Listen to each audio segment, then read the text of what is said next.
Bom, eu já quero ler uma participação do André Rodrigues, que tem 23 anos, ele é seminarista, faz teologia e também trabalha com crianças e é ministro de louvor. O André, deixa eu ver se ele fala de onde é aqui. Bom, parece que não.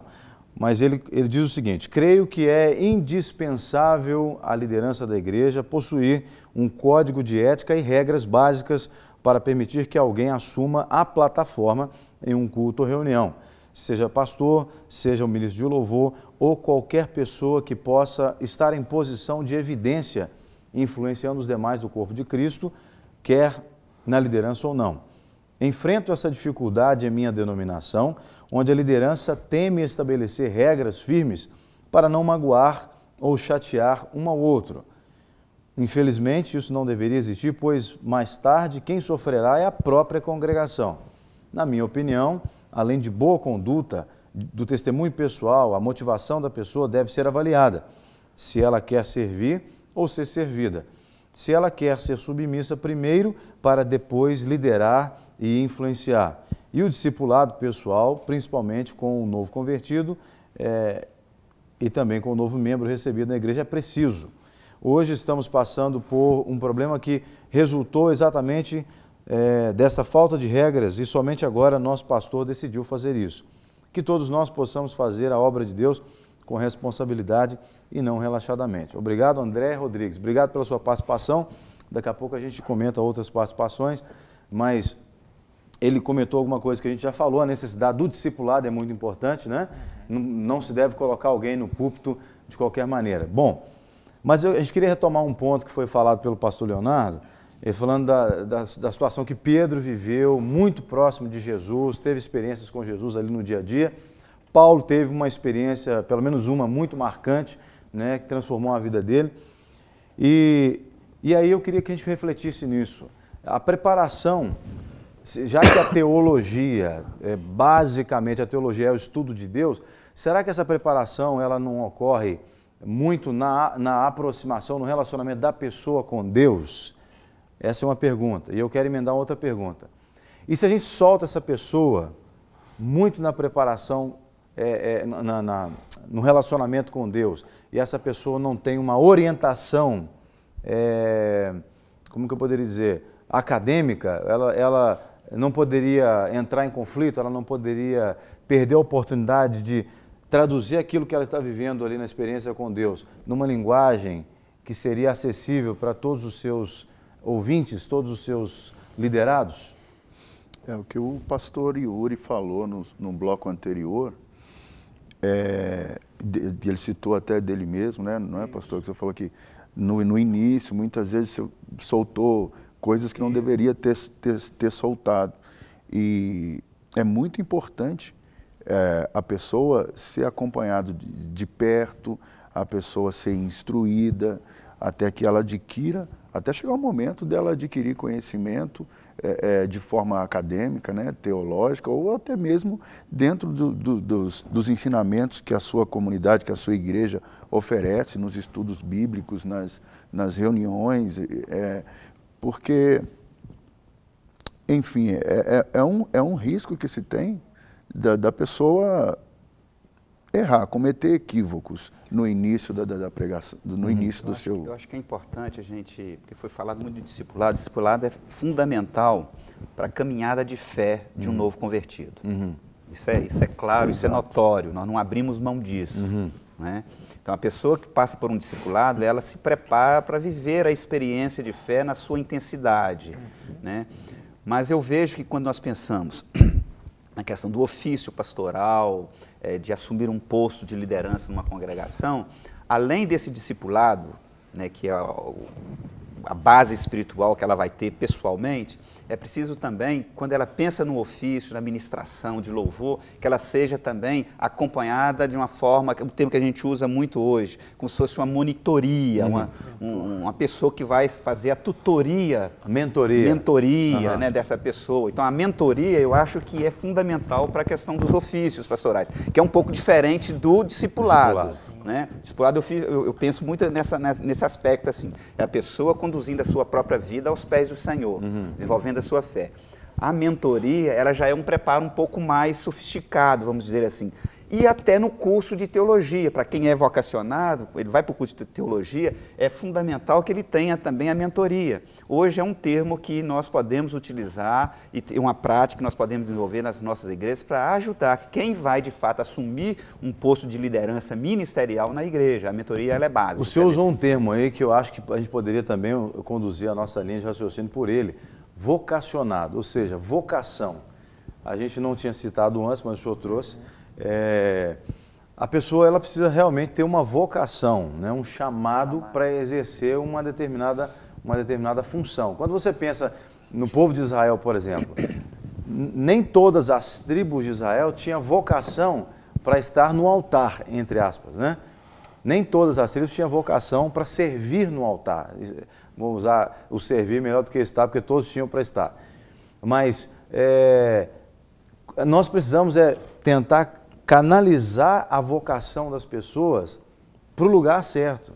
E talvez, será que o que está acontecendo na igreja hoje é que as pessoas estão dirigindo a vocação para o lugar errado? Às vezes o indivíduo não tem a vocação para estar lá no altar, porque quando você tem a vocação, parece que já nasce com aquilo, né? Você já inclina para aquilo. Você imagina, por exemplo, quem canta, né? A Ana Esther está cantando aqui, eu sei que o pastor Leonardo também canta.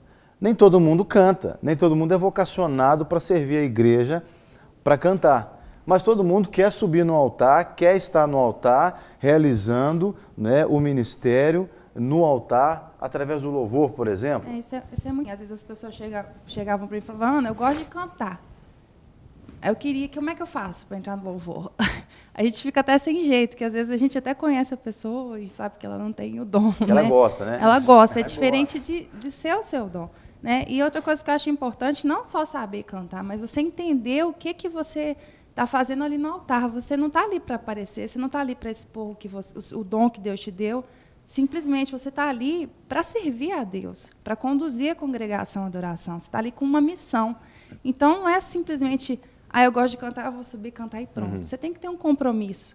Uma vez que você assume um compromisso na igreja, no caso do seu ministério, você tem que ter, tem ensaio, você tem que ir ao ensaio. Você tem que se preparar durante a semana com um grupo, né? No caso, lá na nossa igreja, a gente funciona com um grupo. Se tem ensaio, a gente tem que estar indo no ensaio. Não é simplesmente, eu chego lá e canto, pronto, do jeito que eu acho que eu devo. Mas isso as pessoas às vezes confundem, né? Uhum. E sim, a gente está ali se preparando junto, tecnicamente e espiritualmente, que a gente vai trabalhando uns com os outros, de maneira que quando a gente subir no altar, a gente vai simplesmente deixar o Espírito Santo fluir através de nós, porque a nossa técnica já vai estar pronta. Entendeu? Esse é o compromisso que a gente tem que ter com o nosso ministério. Acho que tem um detalhezinho que é importante a gente salientar aqui, é que todo filho de Deus é coroado com dons. Isso é fato, né? Mas nem toda pessoa que tem dom é vocacionada. Sim. Exatamente. Então, a vocação é um chamado mais específico para uma obra mais especial. É claro que tem gente que tem um dom para ensinar, tem gente que tem um dom para cantar e assim vai. Nem sempre vai ser vocacionado para isso. Agora, uma pessoa que tem um dom, aí é uma especificidade do processo de Deus na vida da pessoa. Pode ter um dom de cantar e que também vai ser vocacionado, porque uma coisa não exclui a outra. Agora, nós não podemos também colocar tudo de uma mesma forma. Entendi. Né? Nós estamos chamando de vocacionado as pessoas que têm o chamado para exercer a função ministerial.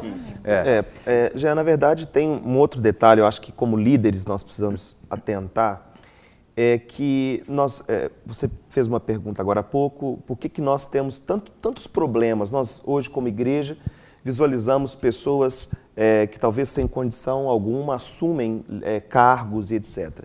E eu vejo que como líderes, como pastores, como líderes, nós precisamos nos preocupar em não trabalhar com as pessoas pela necessidade.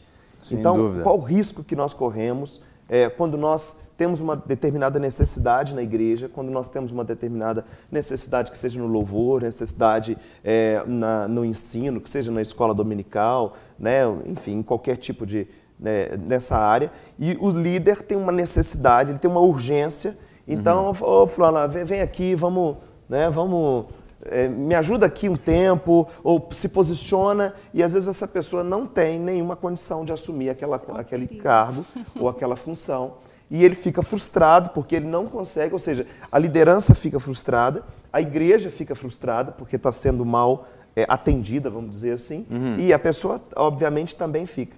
Ou seja, o risco que nós temos de perder essa pessoa como um excelente instrumento de Deus, mas como ela está direcionada de uma forma errada, ela está sendo conduzida de uma forma errada, né? Por exemplo, o erro que nós, como igreja, de um modo geral, cometemos de achar que toda liderança precisa ser pastoral, né? Talvez porque um dos dons seja o pastor, e nós temos mais pastores do que especificamente mestre, ou especificamente profetas, especificamente, né, cada apóstolos. Ou seja, nós temos esse nome, né, esse nome de pastor, pastor da hip-hop, né? Porque a nomenclatura pastor ficou assim banalizada, né? Todo mundo agora é pastor. Ou seja, né, então, ou seja, você corre um risco muito grande de conduzir pessoas fora até mesmo do propósito de Deus para a vida daquela pessoa. Mas aí é uma dupla falta de preparo, de quem escolhe e de quem aceita a escolha. Né? Então, os dois estão mas eu acho que aí, despreparados. se for olhar, a irresponsabilidade maior é de quem escolhe, porque talvez quem é escolhido, ele não tem maturidade nenhuma. Teoricamente, quem escolhe já passou por um processo de preparação para saber selecionar, né? Eu queria falar aí, então, de coisas práticas e simples. O pastor Reinaldo falou sobre a questão do discipulado ser diferente do mentorear, né? O discipulador e o mentor são coisas diferentes. Eu enxergo as duas coisas como uma só. Não é que são diferentes, não. Eu falei que o discipulado ele não visa necessariamente um ministério.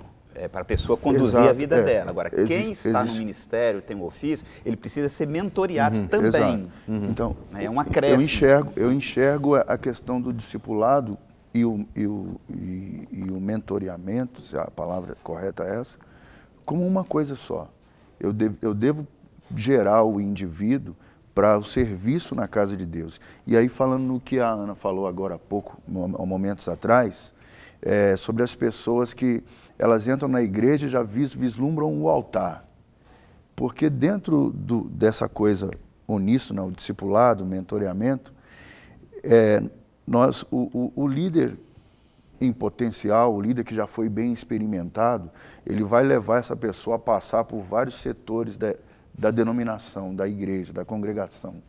Ele vai colocar a pessoa na portaria para fazer uma recepção, ele vai colocar a pessoa para limpar o banheiro, ele vai colocar a pessoa para limpar o piso da igreja, ele vai colocar a pessoa para carregar uma caixa de som, para limpar o altar, ele vai... Você quer pregar, por exemplo, você quer pregar nesse altar, você quer louvar nesse altar, então eu vou levar você numa célula, naquela região simples de Belo Horizonte, num lugar onde não tem muita luz, não tem muitos holofotes, e eu quero ver você pregar lá. E o vocacionado aceita isso tudo, o vocacionado aceita. O vocacionado aceita. Agora, aquele que tem um ânimo doble, ele não vai aceitar isso. Então, o discipulado é para todo cristão. O discipulado, sim. O discipulado é para todo cristão. Ele precisa caminhar bem na fé. Precisa caminhar bem. Agora, quando eu coloco a questão do mentoreamento, se a pessoa tiver uma vocação, só o discipulado que ela passou, que você está chamando de mentoria, não vai dar conta de atender isso. O exemplo prático, se você mentoriou ele aqui, mas ele está indo para o seminário. Agora, ele vai deixar de ter mentoreamento agora, depois de fazer o seminário? De jeito não nenhum. Pode. Não então, pode. a mentoria ela é para a vida toda, inclusive depois que a gente precisa de alguém que a gente chore junto, que a gente compartilhe. Então, isso é básico para nós. Tira as dúvidas, né? Agora, eu queria só pontuar a questão dos níveis. Eu acho que a gente precisa ver o Pedro e Paulo dentro do contexto histórico deles. E ver também a nós aqui hoje, também dentro do nosso contexto histórico. Mas veja bem, havia níveis diferentes para Paulo e para Pedro. Pedro, níveis não só de formação, mas como experiência de vida também. Pedro, ele trabalhou muito voltado para as pessoas da sua própria cultura, para a sua própria experiência religiosa, que está muito ligada ali aos judeus convertidos, né? Paulo já foi diferente. Paulo estava muito além. Paulo trabalhou com os gentios, uma população, né, um povo diferente. Que era Quer dizer, rejeitado por Pedro. né, que era rejeitado por Pedro.